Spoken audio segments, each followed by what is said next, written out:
The elevator doors groaned, a sound like grinding teeth. And for a second, the blinding light from the hallway felt like a physical blow to my face.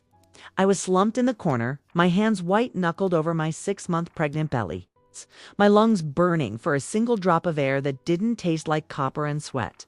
I saw him. My Alex, my husband, the brave lieutenant of the rescue squad, charging in like the hero I'd always believed he was. I tried to whisper his name, but my throat was a desert. And then the world stopped. He didn't look at me. He didn't even glance toward the pregnant woman gasping on the floor. He stepped right over my legs, his eyes locked on Vanessa in the opposite corner. She was whimpering, a sound she'd perfected over 10 years. And before I could even blink, Alex had her in his arms. "Vanessa, it's okay. I've got you. I'm here," he rasped, his voice breaking with a terror he'd never once shown for me. He turned his back on me, his wife, carrying her out into the light, leaving me in the shadows of that metal tomb. The young firefighter who stayed behind. Marcus had eyes wide with a shock that mirrored my own. He looked at the empty doorway where my husband had disappeared with another woman, then back at me. His hands were shaking as he knelt by my side. I didn't cry. I didn't have the oxygen for it. Instead, I felt a strange, icy clarity wash over me. I reached down, my fingers fumbling with the gold band on my left hand, the ring Alex had placed there with promises of always first. And forever protected. I pulled it off. It felt heavier than lead.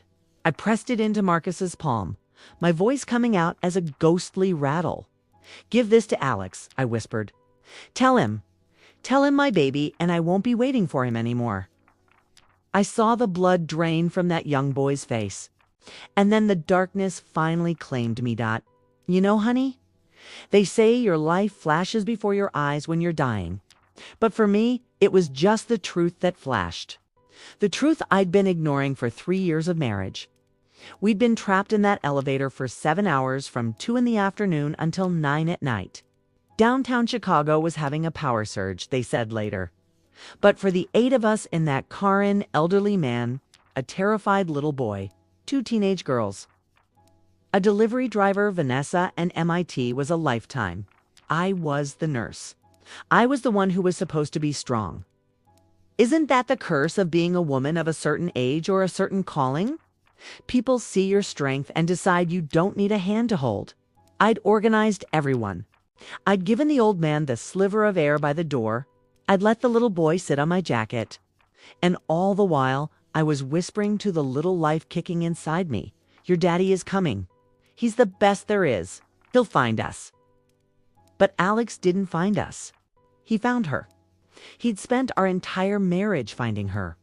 Every time Vanessa called with a broken sink or a bad dream, Alex was there.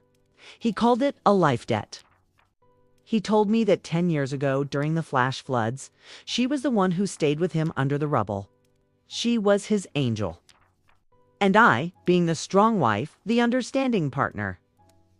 I let that ghost live in our guest room and sit at our dinner table. I let her take the seat next to him at the firehouse galas while I worked extra shifts to pay for his mother's rehab. But as I lay on that cold hospital bed, the oxygen mask hissing against my face, I realized that a life debt is just a fancy name for a chain, and Alex had chosen his chain over his own flesh and blood. The ICU in Chicago Med is a lonely place at 3 in the morning. The beeps of the fetal monitor were the only thing keeping me sane. Thump thump, thump thump. My baby was still there. Weak, but fighting. The doctor had been blunt. The hypoxia, the lack of oxygen had put us both at risk. "Where is your family, Lauren?" he'd asked, looking at the empty chair by my bed. I couldn't tell him that my family was currently in the trauma ward 2 floors down, holding the hand of a woman who had a minor scratch and a major flair for the dramatic. I just closed my eyes and let the silence swallow me. I thought about the blueberry muffins Alex used to bring me. I thought about the way he'd talk to my belly when he thought I was asleep. It was all a lie, wasn't it? Or maybe it was just a half-truth. And a half-truth is just a whole lie dressed up in a Sunday suit. Half an hour later, the quiet was shattered. I heard the heavy rhythmic thud of firefighter boots in the hallway. I knew that walk. It was the walk of a man who was used to being the hero. The door creaked open and Alex was there. He looked terrible soot on his forehead, his uniform disheveled, eyes red-rimmed. "Lauren," he breathed, stepping toward me. I didn't move. I didn't even turn my head. "Marcus gave me the ring," he said, his voice trembling. "He told me what you said. Honey, you have to understand. It was chaos. Vanessa was screaming. She has PTSD. She was collapsed. I thought you were okay. You're always okay. You're a nurse. You're the strongest person I know." I turned my head then, very slowly, and looked at him. Really looked at him. I saw the man I'd loved, but I also saw the man who had left me to die. "Strength isn't an excuse to be abandoned, Alex," I said, my voice flat. "I wasn't a nurse in that elevator. I wasn't the strong one. I was your wife. I was the mother of your child, and I was unconscious. But you didn't know that, did you? Because you didn't even look at me. You saw a blonde head of hair in the corner and you made your choice. You've been making it for years. This was just the first time the lights were on, so I could finally see it."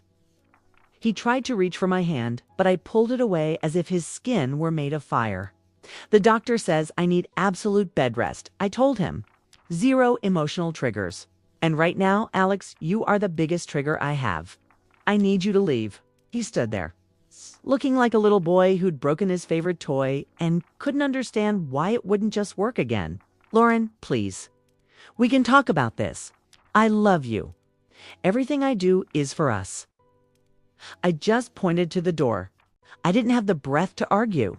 When the door finally clicked shut, I felt a weight lift off my chest that was heavier than the lack of oxygen.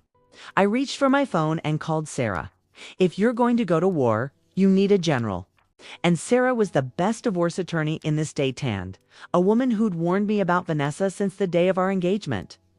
"Lauren, it's 4 a.m. What's wrong?" Sarah's voice was sharp, instantly alert. I told her about the elevator, about the ring, about the look on Vanessa's face as she was carried away like a prize. There was a long, cold silence on the other end of the line. "Don't sign a single thing," Sarah said, her voice like steel. "Don't let him back in that room. I'm calling the hospital board to restrict your visitor list. And Lauren, I'm bringing the heavy-duty papers. We're not just divorcing him.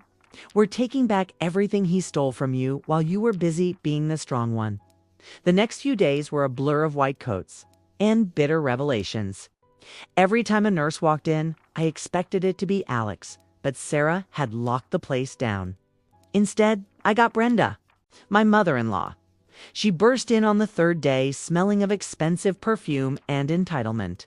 She didn't ask how the baby was. She didn't ask how I was. She sat down, smoothed her skirt, and said, "Lauren, don't you think you're being a bit dramatic? Alex is a hero. He saved lives that day. So he picked Vanessa. First, she's fragile, dear. We all know that. You're a Davis woman now. We don't air our dirty laundry in public. And we certainly don't use a lawyer to talk to our husbands." I looked at Brenda, and for the first time, I didn't see the matriarch I'd spent 3 years trying to please. I saw a woman who'd been using my paycheck to fund her lifestyle while looking down her nose at me. "Brenda," I said, my voice calm, "you're wearing a $3,000 bracelet I bought you for your birthday. You're sitting in a room I'm paying for. And you're talking about a grandson whose heart rate dropped to dangerous levels because his father couldn't be bothered to check on him. If you want to talk about Davis women, let's talk about the fact that I'm done being one." I picked up my phone and right in front of her, I canceled the monthly transfer I sent to her account. Her face turned a shade of purple I'd only seen on certain types of tropical fruit. "You can't do that." She sputtered. "I have bills." "Then I suggest you call your hero's son," I said. "Maybe he can save your credit score the way he saved his ex-girlfriend. It's funny, isn't it? How quickly people change when the money stops flowing." Brenda stormed out, and for the first time in my life, I felt powerful. Not the kind of power that comes from hurting people, but the kind that comes from finally protecting yourself. But the real test was yet to come. The fire department was holding an internal inquiry. A triage failure, they called it. Alex was the lead officer. And he'd bypassed a pregnant woman and an elderly man with chest pains to extract a woman with a panic attack. Marcus, the young firefighter, had filed the report. He was a good boy. He knew right from wrong, even if his lieutenant DIDN single quotes TITN single quotes to lobby on the day of my discharge. I wasn't going back to the house Alex and I shared. I couldn't. Every corner of that place smelled like the life I was leaving behind. Sarah had found me a small, sun-drenched apartment near the park. It's not much, she said, but the locks are new and the landlord doesn't allow firefighters. We laughed, but it was a shaky kind of laughter. As we walked toward her car, Alex was there. He was standing by the fountain, holding a bag of blueberry muffins. My favorite. Or they used to be. "Lauren, please," he said, stepping into our path. I deep cleaned the house. I assembled the crib. I even bought those pregnancy cookbooks you wanted. Just come home. We can fix this. I looked at the muffins. I remembered being so nauseous in the first trimester that those were the only thing I could eat. And Alex had gone to 4 different bakeries to find the right ones. He had a heart. I knew that. But his heart was a compass that always pointed toward Vanessa when the wind blew. "Alex," I said, "I'm sure the house is spotless, but it's empty. It's been empty for a long time. You just didn't notice because you were never there." I was working. He shouted, his frustration finally bubbling over. I was saving people. "You know what my job is like?" "I do," I said. "I'm an ER nurse. I know what it's like to have a life in your hands. And I know that when you have a choice between a woman with a scratch and a woman who can't breathe, you don't pick the one who screams the loudest. You pick the one who needs you most. That day you didn't act like a firefighter, Alex. You acted like a boyfriend. And I'm not interested in being the other woman in my own marriage anymore." I didn't wait for him to respond. I got into Sarah's car and I didn't look back. Not when he hit the fountain with his fist. Not when the bag of muffins hit the pavement. The hearing was a week later. I wasn't required to be there, but I needed to be. I needed to see the record set straight. The room was full of high-ranking officials, men with gray hair and stern faces, who took the CFD's reputation very seriously.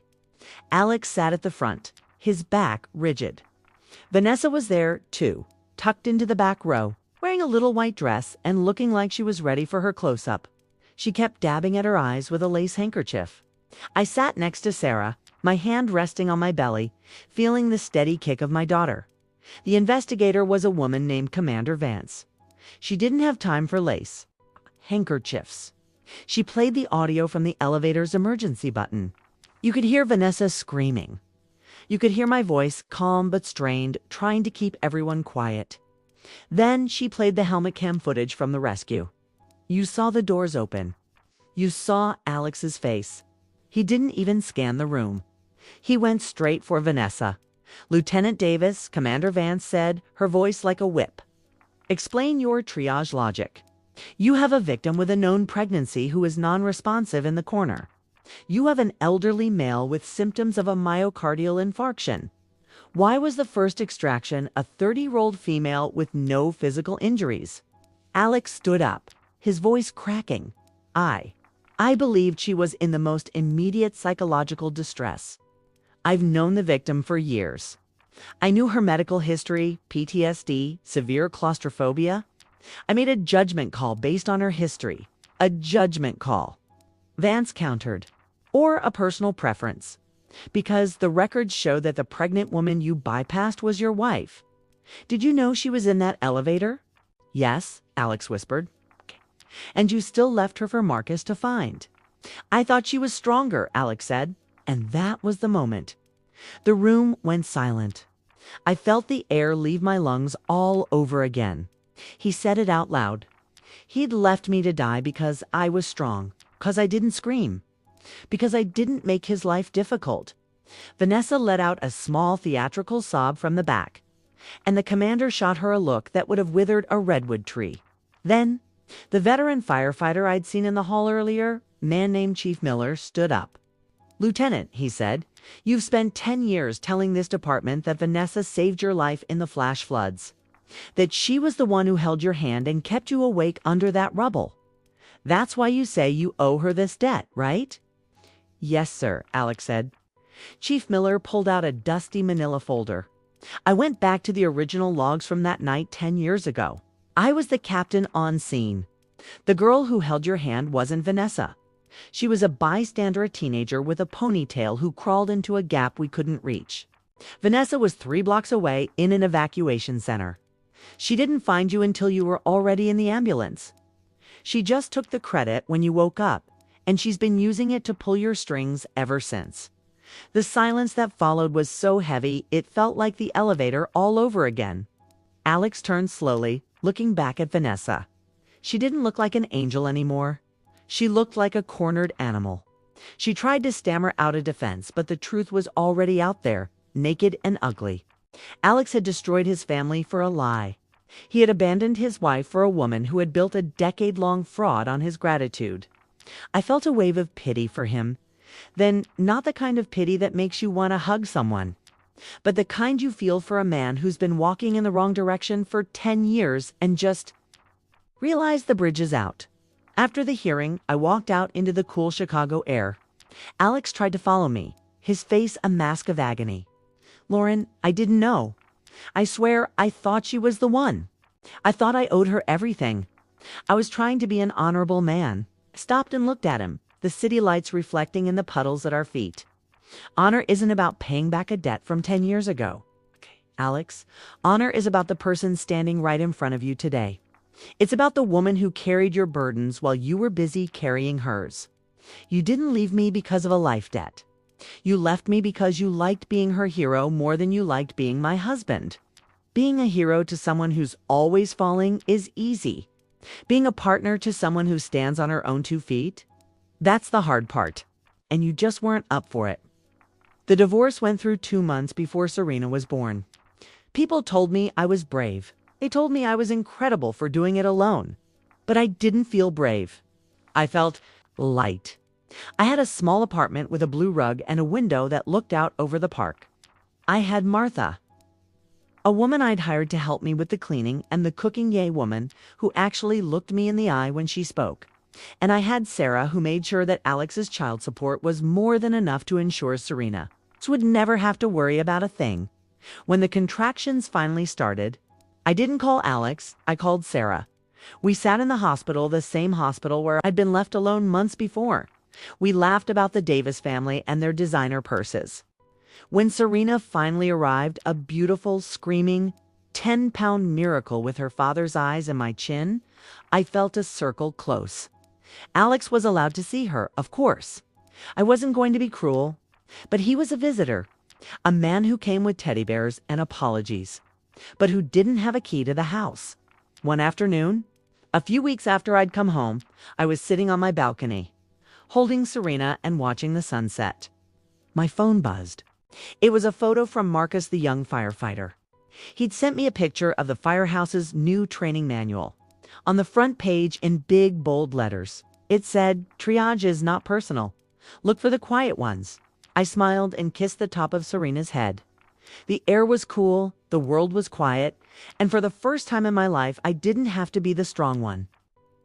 I just had to be me. And you know, honey, that was more than enough. Now I look at you and I see that same look in your eyes. That look of someone who's been trying to carry the world on her shoulders so her husband doesn't have to feel the weight. I'm telling you this story because I want you to know that it's okay to let go. It's okay to say, I'm not the one who needs to be saved, but I am the one who needs to be cherished. Okay. Because a man who only sees your strength is a man who's blind to your heart. And you deserve someone who sees both. You know, Alex still calls sometimes. He's back on the trucks now, but they say he's different. He doesn't rush in head first anymore. He stops, he looks. He checks the corners. He learned his lesson, but he learned it at the cost of a daughter who doesn't know the smell of his aftershave and a wife who doesn't remember the sound of his laugh. Vanessa? She disappeared. Some people can only survive in the light of someone else's guilt. Once the light goes out, they vanish like smoke. I still have that ledger, you know? The one where I tracked every cent I spent on the Davis family. Sometimes when I'm feeling a bit doubtful, I pull it out. Not to be bitter, but to remind myself of what I'm worth. I'm worth every hour I worked. I'm worth every sacrifice I made. But I'm also worth the peace I have now. I look at my hands, no gold band, just the soft skin of a woman who's spent her life caring for others. And I think to myself, Lauren, you did good.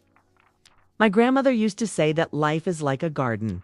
Sometimes you have to pull up the flowers that look pretty but have thorns that choke everything else. It's painful. Your hands will bleed. You'll miss the color they brought to the yard. But once they're gone, the things that were meant to grow, the steady, quiet, beautiful things, finally have room to breathe. Serena is that growth for me. She's my quiet flower dot. So if you're sitting there today, feeling like you're trapped in your own elevator, wondering if anyone is ever going to come for you, I want you to do one thing. Don't wait for the hero. Don't wait for the man with the axe and the uniform. Look down at your own two hands. You've got the strength to pry those doors open yourself. You've got the heart to keep yourself warm in the dark. And most importantly, you've got the wisdom to know that when the doors finally open, the person you should be looking for is you. It's never too late to come home to yourself, darling. I was 35 and pregnant when I learned that. And now that I'm 70, I can tell you it was the best lesson I ever had. Life didn't end when Alex walked out of that elevator with another woman. It began. It began the moment I realized I didn't need him to carry me. I could walk out on my own 2 feet. I remember the first time I took Serena to the park. She was just a toddler then, her little legs wobbling on the grass. She fell, and for a second, she looked like she was going to cry. She looked at me, waiting for me to scoop her up to tell her the world was a scary place. But I just sat there on the bench and I smiled. "You're okay, sweetie," I said.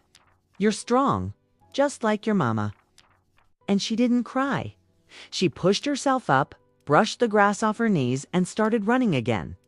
That's when I knew she was going to be just fine. She wasn't going to spend her life waiting for a savior. She was going to be her own hero.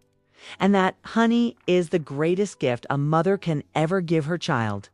Not a perfect family, not a hero father, but the knowledge that they are enough, that they have everything they need right inside their own chest.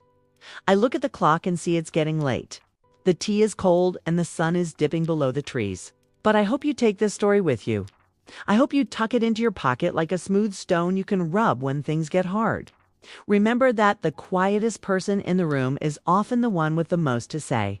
And remember that being strong is a beautiful thing as long as you're being strong for yourself, too. Have you ever had to make that choice, darling?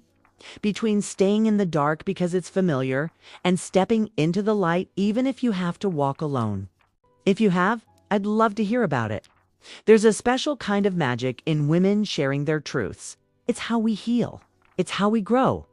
And it's how we make sure that the next generation of girls never has to wonder if they're a priority. Alex tried to send a letter on Serena's 18th birthday. He wrote about his regrets. He wrote about the what-ifs. I gave the letter to Serena because it was her choice to read it.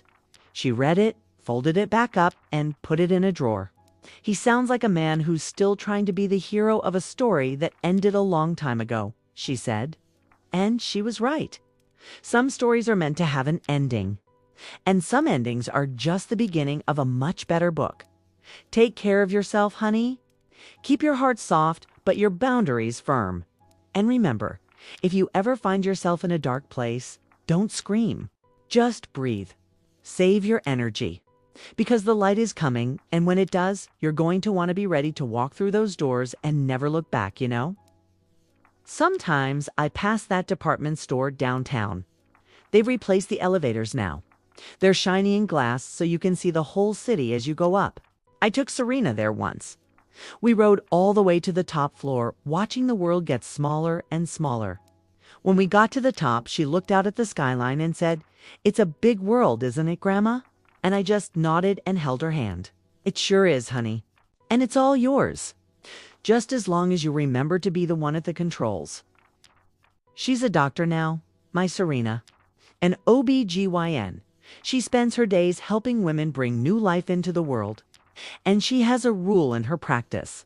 If a woman comes in alone or if she looks like she's carrying more than just a baby, Serena stops. She sits down, she takes their hand, and she says, I see you. You're doing a great job. And you don't have to do it alone if you don't want to. I think about that every time I see her in her white coat. I think about how that 7-hour nightmare turned into a legacy of care and compassion. I think about how my pain became her purpose. And that, I suppose, is the ultimate life debt. The one we owe to ourselves and our children to be whole, to be honest, and to be free. So, don't you worry about being the strong one tonight. You just worry about being the true one. The rest of it, the Brendas and the Vanessas and the Alexes of the world, they'll fade away like old news. But you? You're the headline, darling. You always have been. You just had to wait for the light to see it. Bless your heart for listening to an old woman ramble. But sometimes the best stories are the ones that have been aged in the dark. Just waiting for the right person to come along and pull them into the sun. I think you were that person for me today. And I hope in some small way, I was that person for you. Go on now. The moon is up. Sleep well, dream of big, bright things, and remember it's never too late to take off the ring and start again. You've got a whole world waiting for you. And I have a feeling you're going to be the best part of it. Good night, darling. And remember, I'm rooting for you. We all are. All the strong ones who finally decided to be happy instead. We're all standing right there with you. You just have to look around. You're never as alone as you think you are. Not anymore.